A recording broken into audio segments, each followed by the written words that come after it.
दर्जी माँ बेटी का जादुई लहंगा, चूड़ी, सैंडल। राखी जी, आपकी बेटी का रंग रूप तो बहुत ही सुंदर है। बाकी इसका जो पतलापन है उसे हम भर देंगे, लेकिन हाँ, हम चाहते हैं कि आप बस शादी में हमारी होने वाली बहू को सजाने में कोई कमी न रखना और भरपेट खाने के साथ हमारे बारातियों को विदा करना।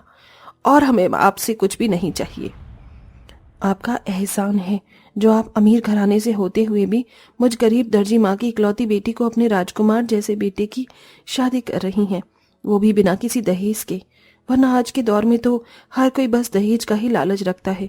लोगों को अपने घर में लक्ष्मी स्वरूप बहू नहीं, बस दहेज की होड़ रहती है। लेकिन हम उनमें से नहीं हैं। हमें तो बस अच्छी बहू मिल जाए। दहेज या सामान की क्या है, वो तो सब कुछ परमात्मा ने बहुत दे रखा है। तो क्या राखी जी, हम बात पक्की समझे? जी जी बिल्कुल, मैं वादा करती हूँ कि आपकी खातिरदारी में कोई कमी नहीं रखूंगी। गरीब दर्जी माँ ने खुश होकर अपनी बेटी हिमांशी का रिश्ता पक्का कर दिया। पूजा बात पक्की करके चली गई। पूजा के जाने के बाद हिमांशी बोली, माँ, आपने वादा तो कर दिया, लेकिन हम गरीब माँ बेटी को अपने ही खाने का खर्च किस तरह से चलाती हैं? ऐसे में आप बारातियों को भरपेट खाना कैसे खिलाओगी? टाइम पर सब भगवान जी करवा देंगे, उन पर भरोसा रख। जानती है, अगर हमसे ये भले लोग न टकराते तो मुझे तेरी शादी के लिए ढेरों दहेज भी इकट्ठा करना पड़ता। वो तो है माँ, चलो मैं पड़ोस वाली चाची जी के कपड़ों पर तुरपाई कर देती हूँ। वो आज सुबह भी आई थी अपने कपड़े लेने। अच्छा ठीक है, तो तू जल्दी से ये काम कर, तब तक मैं बचे हुए कपड़े भी सी लेती हूँ। रिश्ते वालों के जाने के बाद दोनों माँ बेटी अपने रोज के कामों में ही लग गईं। हिमांशी अपनी माँ के सिले हुए कपड़ों पर तुरपाई करती थी और गरीब दर्जी माँ कपड़े सिलती थी। लेकिन गांव देहात में होने की वजह से राखी को अच्छे से अच्छे डिजाइन सिलने पर भी कोई खास आमदनी नहीं होती थी, जिसकी वजह से दोनों ही माँ बेटी की आर्थिक स्थिति खराब ही होने पर थी। ये क्या शांता जी, मैंने आपके सूट में कितनी बारीक पाइपिंग लगाकर और ये पास पास लुप्पियों का डिजाइन बनाया है, और आप इसकी भी मजदूरी बस मुझे 120 रुपए ही दे रही हो। देखो राखी बहन, ज्यादा अपने भाव न बढ़ाओ। लुपियां बनाने में भी कुछ है, और पाइपिंग ये भी यूं ही लग जाती है। आपको तो बस ज्यादा जताने की आदत हो गई है। 120 रुपए भी कम नहीं होते हैं, रख लो। राखी बेचारी सीधी शरीफ सी औरत थी, जिसकी वजह से लोग उसका फायदा उठाते थे। ऐसे ही सिलसिला जारी था। राखी को लगा था कि वो अपनी बेटी की शादी के लिए कुछ पैसे बचा लेगी, लेकिन कम आमदनी में उनके ये खर्चों से कुछ नहीं बच पाता था।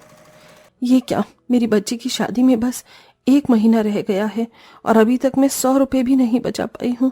अब तो लगता है कि मुझे कर्ज लेना ही होगा। राखी ने कर्ज के लिए अपने गांव के एक बड़े बुजुर्ग से बात की, जो काफी अच्छे स्वभाव का था और एक बड़ा सेठ था। ठीक है राखी, तुम अपनी बिटिया की शादी के लिए मुझसे पैसे ले लेना, लेकिन मैं अभी तुम्हें नहीं दूंगा। एक आदमी ने मुझसे और कर्जा लिया हुआ है, जैसे ही वो मुझे पैसे लौटाएगा मैं तुम्हें दे दूंगा। आपका शुक्रिया सेठ, मेरी मुश्किल घड़ी में आप ही मेरे काम आए हैं। अरे पड़ोसी होते किस लिए हैं? अब राखी की चिंता आधी हो गई थी। उसने सेठ से पैसों को जो बोल दिया था। ऐसे ही देखते देखते कुछ दिन और बीत गए और एक दिन एक अनहोनी हुई। जिस सेठ से राखी ने पैसों की मांग की थी, वो एक हादसे में स्वर्ग सिधार गया। हे भगवान, ये क्या हो गया? सेठ जी अब इस दुनिया में नहीं रहे। अब मैं क्या करूंगी? कैसे अपनी बच्ची को विदा करूंगी?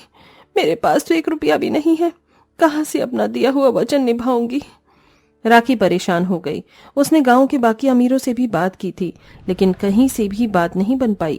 देखते ही देखते हल्दी मेहंदी की रस्म का दिन आ गया। राखी ने किसी तरह खुद ही मेहंदी के पत्ते वगैरह पीसकर अपनी बेटी के हाथ गीले किए और उसे हल्दी लगाई। लेकिन अभी आखिरी पड़ाव बाकी था। कल हिमांशी की शादी थी। कल को मेरी बच्ची की जिंदगी का सबसे खास दिन है, लेकिन मुझ गरीब माँ के पास तो फूटी कौड़ी तक नहीं। मैं हिमांशी को किन कपड़ों में विदा करूंगी? बारात को क्या खिलाऊंगी? माँ, आप ज्यादा टेंशन मत लीजिए। आपसे जो हो सकता था आपने वो किया। अपनी रातों की नींद को कुर्बान किया, सिर्फ मेरी खातिर। लेकिन जब भगवान की ही मर्जी नहीं है कि मेरी शादी अच्छे से हो, तो कोई क्या ही कर सकता है। तू सही कहती है, लेकिन मैं आखिरी पल तक हार नहीं मानूंगी। कुछ और न सही, कम से कम मैं तुझे तेरी शादी के दिन अच्छे जोड़े में तो देखना ही चाहती हूँ। हाँ, मैं अपने पास बचे हुए कपड़ों के ढेर में देखती हूँ, जरूर मुझे वहां से कुछ न कुछ तो मिल ही जाएगा। राखी ने अपने पास लोगों के बचे हुए कपड़ों में देखना शुरू किया, लेकिन उसे छोटी छोटी कतरनों के सिवा कुछ नहीं मिला। हे भगवान, इन धज्जियों में से तो कुछ नहीं सिल पाएगा। अब मैं क्या करूं? कोई दूसरा कपड़ा लाने के लिए मेरे पास पैसे भी नहीं है। राखी सर पकड़कर बैठ गई। कल को उसके घर में बारात की दस्तक होनी थी और दुल्हन के पास एक शादी का जोड़ा भी नहीं था। सोचते सोचते राखी को अचानक कुछ याद आया। अरे हाँ, हिमांशी मेरी अलमारी में मेरी शादी का जोड़ा रखा हुआ है, लेकिन वो काफी पुराने डिजाइन का है। कोई बात नहीं माँ, मुझे डिजाइन की परवाह नहीं है, आप मुझे वही दे दीजिए। कम से कम पुराने कपड़ों में विदा होने से वो बेहतर ही है। सही कहा। दोनों माँ बेटी ने अलमारी में से वो लहंगा निकाल लिया। राखी की शादी का लहंगा काफी ओल्ड फैशन था, लेकिन चिंता की बात ये नहीं थी। चिंता की बात तो ये थी कि वो लहंगा भी चूहों ने काट दिया था और उसकी एक साइड बिल्कुल खराब हो चुकी थी। अरे नहीं, इसे कहते हैं कि मरते हुए में और दुलाते फालतू। ये लहंगा भी कटा हुआ है। लगता है शादी का जोड़ा पहनना मेरे नसीब में ही नहीं है। माँ कोई नहीं, मैं पुराने कपड़ों में विदा हो जाऊंगी, या फिर आप इस लहंगे पर लाल कपड़े से पेच लगा दीजिए, फिर ये इतना बुरा नहीं लगेगा। क्या, लाल कपड़े से पेच? हाँ, उससे ये थोड़ा सही हो जाएगा और मैं इसे ही पहन लूंगी। राखी अपनी इकलौती बच्ची को पुराने कपड़ों में विदा नहीं करना चाहती थी, इसीलिए उसने उसकी बात को मान लिया और उस लहंगे में लाल कपड़ा जोड़ दिया। कपड़ा जोड़ने के बाद भी राखी का मन दुखी था। मेरी बच्ची के लहंगे का तो इंतजाम हो गया, लेकिन अभी भी ना उसके पास चूड़ियां हैं, ना ही सैंडल, और ना ही आने वाले बारातियों के नाश्ते पानी का कोई इंतजाम।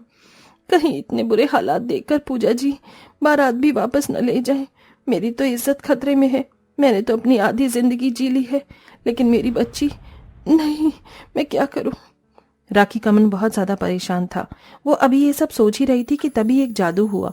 उसके हाथों में जो उसका पुराना शादी का जोड़ा था, अचानक ही वो हवा में उड़ने लगा और उसके इंसानों के जैसे नैन नक्श निकल आए। हैं?